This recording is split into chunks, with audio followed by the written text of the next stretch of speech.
ఓం నమః శివాయ శ్రీమాత్రే నమః.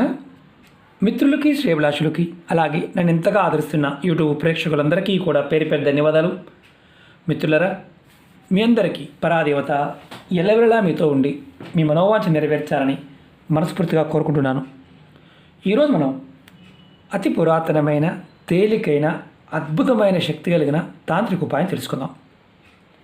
ఈ ఉపాయాన్ని శనివారం నాడు చేయాలి. మీరు దీనిని చేతికి కట్టుకోవాలి. ఎందుకు కట్టుకోవాలి అనే క్వశ్చన్ వస్తుంది. చాలామంది మిత్రులు మెయిల్స్లోనూ కామెంట్స్లోనూ, గురువుగారు మాకు గ్రహ దోషాలు ఉన్నాయి, మా జాతకం బాగోలేదు, చాలా డబ్బులు ఖర్చు పెట్టాము, చాలా ఉంగరాలు ధరించాము, యంత్రాలు పెట్టుకున్నాము, మాకు ఫలితం రావడం లేదు, మేము ఎన్ని చేసినా మాకు ఫలితం రావడం లేదు, మా జాతకాన్ని మేము మార్చుకోవాలి, అవకాశం ఉందా? ఉంది. ఈ ఉపాయం చేయడం వల్ల ఖచ్చితంగా ఉంది. మిమ్మల్ని అదృష్టం వరించాలి అనుకున్నప్పుడు ఖచ్చితంగా ఈ ఉపాయం చేయండి. జాతకరీత్యా మన జాతకంలో గ్రహ దోషాల్లో మనం ఎక్కువగా భయపడుతూ ఉంటాం. శని దోషాల గురించి భయపడుతూ ఉంటాం. అంటే శని మార్గదర్శ నడుస్తుంది, నీచంగా ఉన్నాడు, పరిస్థితి భయంకరంగా ఉంది అని చాలామంది అంటూ ఉంటారు. అలాంటి దోషాలు కూడా తొలగిపోతాయి. అలాగే నిత్య జీవితంలో మీరు ఏదైతే ఎదుర్కొంటున్న సమస్యలు ఉన్నాయో వాటి నుండి, అంటే సమస్యల నుండి, ఇబ్బందుల నుండి కూడా బయటపడే మార్గాలు తెలుస్తాయి. అలాగే మీరు ఏ పని చేసినా, చేస్తూ ఉన్నా, ఆ పనుల్లో ఆటంకాల వల్ల ఆగిపోతూ ఉన్నా, ఆ పనులు ముందుకు వెళ్ళడానికి మీకు మార్గాలు తెలుస్తాయి. మీ మనసు ఆ విధంగా ప్రేరణ కలుగుతుంది. మీరు కోరుకున్న కోరిక, మీ మనసులో ఒక కోరిక ఉంది, ఆ కోరిక నెరవేరాలి, చాలా రోజుల నుంచి అనుకుంటున్నారు, నెరవేరడం లేదు. అలాంటి కోరికలు కూడా నెరవేరుతాయి. మీకు సమాజంలో గౌరవ మర్యాదలు, పేరు ప్రతిష్టలు లాంటివి లభిస్తాయి. అలాగే కొంతమందికి ధనం ఉంటుంది, కానీ చుట్టూ ఉన్నవారితో ఎప్పుడు ఏదో ఒక ఇబ్బంది ఉంటూనే ఉంటుంది. అలాంటి వారు చేయటం వల్ల వారికి చుట్టుపక్కల ఉన్నవారి నుంచి ఇబ్బందులు తగ్గుతాయి. అలాగే ధన రాబడి పెరుగుతుంది. ఈ ఉపాయాన్ని ఆడవారైనా మగవారైనా చేయవచ్చు. ఆడవారు నెలసరి ఉన్నప్పుడు మాత్రం చేయకూడదు, అది గుర్తుంచుకోవాలి.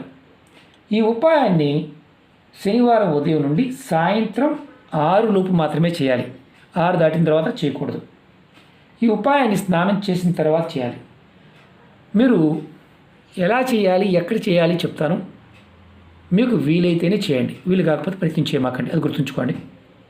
అలాగే మీకు ఈ వీడియో నచ్చినట్లయితే లైక్ చేసి ఛానల్ని సబ్స్క్రైబ్ చేసుకోండి. పక్కనే ఉన్న గంట సింబల్ని యాక్టివేట్ చేసుకోండి. 10 మంది మిత్రులకి షేర్ చేయండి.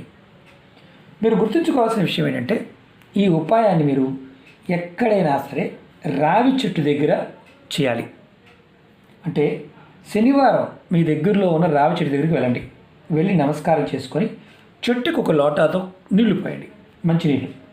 తర్వాత మీ మనసులో ఉన్న కోరికలు, సమస్యలు చెప్పుకోండి. తర్వాత రావి చెట్టు మట్టిలో ఉన్న చిన్న వేరు మొక్క, ఇంత మొక్క అయినా పర్వాలేదు, రావి చెట్టు మాత్రమే, అది దేవాలయంలో ఉన్నా, రోడ్డు పక్కన ఉన్నా, మీ ఇంటి దగ్గరలో ఉన్నా సరే, మీ ఇంటి దగ్గర పక్కన ఎక్కడైనా మొక్క ఉంది అక్కడైనా సరే, ఒక చిన్న వేరు మొక్క తెచ్చుకోండి. దాని ఇంటికి తెచ్చిన తర్వాత, అంటే చిన్న మొక్క, పెద్దది కూడా కాదు, మీరు కోరికలను చెప్పుకున్న తర్వాత మాత్రమే ఆ మొక్క తెచ్చుకోండి. తర్వాత ఇంటికి తీసుకొచ్చిన తర్వాత చక్కగా నీటితో శుభ్రం చేయండి. ఆ వేరు మొక్క ఆరిన తర్వాత దానికి మంచి గంధంతో, అంటే గంధం స్నానం మీద తీసిన గంధం మీద పర్వాలేదు, లేదంటే ఒరిజినల్ గంధం ఇలా ఉంటుంది, ఇలాంటి గంధంతో వేరికి బొట్టు పెట్టండి. బొట్టు పెట్టి మీరు గుర్తుంచుకోవాల్సింది ఏంటంటే, ఆ వేరికి ఇలాంటి దారం, మిక్స్డ్ కలర్ దారం కానీ, ఎర్రటి దారం కానీ, అంటే మనం మలదారంగా వాడుతూ ఉంటాం కదా, చూపిస్తాను కూడా. ఇలాంటి దారం, అనుమానం లేకుండా ఇలాంటి దారం కూడా వాడవచ్చు. ఇలాంటి దారం కానీ తెచ్చుకోండి, లేదంటే ఇలాంటి మిక్స్డ్ దారం. దీన్ని ఏం చేస్తారంటే, ఈ వేరికి చక్కగా రౌండ్గా చుట్టండి. ఇలా చుట్టండి, చిన్న వేరైనా పర్వాలేదు, చక్కగా ముడివేయండి. ఒక తావీజులా తయారు చేయండి. దీన్ని దారంతో చుట్టి ఒక తావీజులా తయారు చేయండి, చక్కగా కట్టండి దీన్ని. తర్వాత నేను మీకు శాంపిల్ చూపిస్తాను. ఇలా తావీజులా చుట్టండి. చుట్టిన తర్వాత మీరు మీ ఇష్టదైవం ముందు పెట్టండి. తర్వాత ఆవు నెయ్యితో దీపం వెలిగించండి. ఆవు నెయ్యి లేని వారు కొబ్బరి నూనెతో దీపం వెలిగించండి. తర్వాత ధూపం చూపించండి. దేవుడి దగ్గర పెట్టిన వేరుని మీరు ఇలాగే ఎర్రటి దారంతో ఆడవారైనా మగవారైనా సరే మీ కుడి చేతి జబ్బకు కట్టుకోండి. అంటే చాలామందికి అనుమానం వస్తుంది, ఇక్కడ కాదు, పైన జబ్బ దగ్గర కట్టుకోండి. కుడి చేతికి ఆడవారైనా మగవారైనా సరే. పడుకునే ముందు కూడా మీతో పాటు ఉండవచ్చు. మీకు ఎటువంటి నియమ నిబంధనలు లేవు. ఇది కట్టుకున్న తర్వాత మీకు మైలు నిబంధన కానీ ఇలాంటివి ఏమీ లేవు. మీరు తీయవలసిన అవసరం కూడా లేదు. ఒక నెల రోజుల తర్వాత ఈ దారాన్ని, మీరు కట్టుకున్న దారాన్ని తీసి ఏదైనా చెట్టు మొదల్లో వేసేయండి, లేదా పాల నీళ్ళు వదిలేయండి. ఈ ఉపాయం మీరు చేయటం వల్ల నెలకొక్కసారి ఈ ఉపాయం చేయడం వల్ల గ్రహ దోషాలు తొలగిపోతాయి. అలాగే మీ మీద ఎటువంటి దుష్ట శక్తుల ప్రభావం ఉండదు, మీ దరిదాపుల్లో కూడా రావు. అలాగే దిష్టి దోషం నుండి కూడా బయటపడతారు. అదృష్టం మిమ్మల్ని ఖచ్చితంగా వరిస్తుంది. అలాగే మీకు నిత్య జీవితంలో ఎదురయ్యే సమస్యలు, అనేక రకాల సమస్యలు, అది ఇబ్బందులు, ఇలాంటివన్నిటి నుంచి కూడా బయటపడతారు. మీరు ఏ పని చేస్తున్నా ఆ పనిలో విజయం ఖచ్చితంగా లభిస్తుంది. మీరు కోరుకున్న ప్రతి కోరిక నెరవేరే మార్గాలు లభిస్తాయి. సమాజంలో గౌరవ మర్యాదలు, పేరు ప్రతిష్టలు ఖచ్చితంగా లభిస్తాయి. అలాగే ధన రాబడి పెరుగుతుంది. ఈ ఉపాయం నేను మళ్ళీ చెప్తున్నాను, ఇది తేలికైన అత్యంత శక్తివంతమైన ఉపాయం. నమ్మకం లేదు, ఏమో మనం చేస్తున్నాం కలిసి రావడం లేదు, ఎందుకు రావడం లేదు, పితృదోషాల వల్ల కలిసి రాదు, పూర్వకర్మల యొక్క శాపాలు పాపాల వల్ల కలిసి రాదు. కొంతమందికి ఎన్ని చేసినప్పటికీ కూడా ఫలితాలు రావు. కారణం ఏంటంటే మనసులో ఎదుటి వారి మీద ఎక్కువ బాధపడుతూ ఉంటారు. నాకు రాలేదు వాడికి వచ్చింది, నాకు రాలేదు వాడికి వచ్చింది. అలాంటి వాడికి ఎప్పటికీ ఫలితం రాదు. కారణం ఏంటంటే మనం ఎదుటివాడి మీద అసూయ పడుతూ ఉన్నా, జలస్తో ఉన్నా, మనకి ఏ ప్రయోగం చేసినా దైవభక్తి కూడా చాలామందికి ఏంటంటే తెలియదు, రాదు. ఇంకొకటి బాగా గుర్తుంచుకోండి, విడిచిన బట్టలు అంటే ఏ తంత్ర ప్రయోగం కూడా మీకు పనిచేయడం లేదంటే బాగా గుర్తుంచుకోండి. మీరు విడిచిన బట్టలు ఏదైతే ఉన్నాయో అవి ఏ రోజు దా రోజు కాకుండా ఒక్కరోజు మొదలుపెట్టి వారం రోజులు వేసుకోవడం. విడిచిన బట్టలు వేసుకున్నా మీకు ధనం రాదు. రెండవది బాగా బలంగా గుర్తుంచుకోండి, మీరు స్నానం చేసే నీళ్ళల్లో సహజంగా ఏంటంటే బాత్రూంలో స్నానం చేస్తుంటారు, బకెట్లో కొంతమంది సగం నీళ్ళు స్నానం చేసి రెండో వాళ్ళు చేయమంటారు. అలా చేస్తూ ఉన్నా, అంటే ఒకరు వాడిన నీరుని మళ్ళీ దాంట్లో వాడుతూ ఉన్నా మీకు అదృష్టం రాదు. చేసే తంత్ర ప్రయోగాలు పనిచేయవు, దురదృష్టం వెంటాడుతుంది. అలాగే మూడవది ఏంటంటే మీరు ఎవరైనా సరే బాత్రూంలో స్నానం చేసిన తర్వాత ఆ నీళ్లు వంపేయండి. కొత్త నీళ్ళతో వేరే వాళ్ళు స్నానం చేయాలి, కుటుంబ సభ్యులైనా సరే.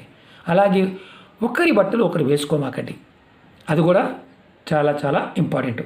తంత్ర ప్రయోగాలు పనిచేయడం లేదంటే శాపాల వల్ల, పాపాల వల్ల, కొన్ని మనం చేసే ఇలాంటి పనుల వల్ల కూడా మనం చేసే ఉపాయాలు పని చెయ్యవు, అది గుర్తుంచుకోండి. అలాగే మూడవది ఏంటంటే అన్నిటికంటే చాలా ఇంపార్టెంట్ ఏంటంటే మీరు ఎప్పుడైనా సరే ఏ ప్రయోగం చేస్తూ ఉన్నా పాజిటివ్ యాటిట్యూడ్తో చేయండి. అంటే ఖచ్చితంగా ఫలితం వస్తుందన్న భావంతో చేయండి. అలా అనిపించలేదు అనుకోండి, పొరపాటును కూడా ప్రయత్నం చేయమాకండి.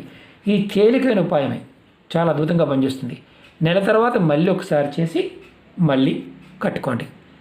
నెలసరి వచ్చింది మధ్యలో ఉంచాలా తీసేయాలి అలాంటి ఇబ్బంది లేదు, మైలుకి ఇబ్బంది లేదు. కట్టుకున్న తర్వాత ఎటువంటి ఇబ్బంది లేదు.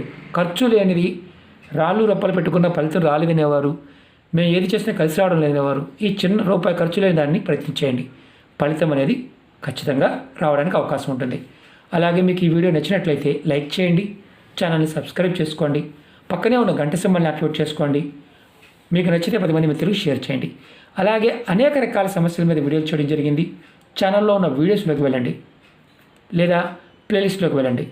మాకు ఈ రెండు చూడడం చేత కాదు గురువుగారు అంటే వీడియో డిస్క్రిప్షన్లో నేను ప్లేలిస్ట్ లింక్ ఇచ్చాను. అలాగే కొత్త ఛానల్ లింక్స్ కూడా ఇచ్చాను, దానిలో కూడా వీడియోలు షేర్ చేస్తూ ఉన్నాను. రెండవది ఏంటంటే మీకు ఎవరికైతే నోటిఫికేషన్ రావడం లేదో వారు ఫేస్బుక్ కింద, అంటే మనకి వీడియో డిస్క్రిప్షన్లో ఫేస్బుక్ లింక్ కూడా ఇచ్చాను, దాన్ని రిక్వెస్ట్ పంపించండి. మీకు ఖచ్చితంగా నేను యాక్సెప్ట్ చేస్తాను. ప్రతిరోజు కూడా వీడియోలు షేర్ చేస్తూ ఉంటాను. అలాగే మనం ఒక్కొక్క సమయాల్లో చేయవలసిన వీడియోలు ఉంటాయి, వాటిని కూడా షేర్ చేస్తూ ఉంటాను. అప్పుడు మీకు ఒకవేళ ఇందులో చూడడం చేత కాకపోయినా ఫేస్బుక్లో అయినా చూసే అవకాశం ఉంటుంది. ఓకే మిత్రులారా, ఓం నమః శివాయ, శ్రీమాత్రే నమః.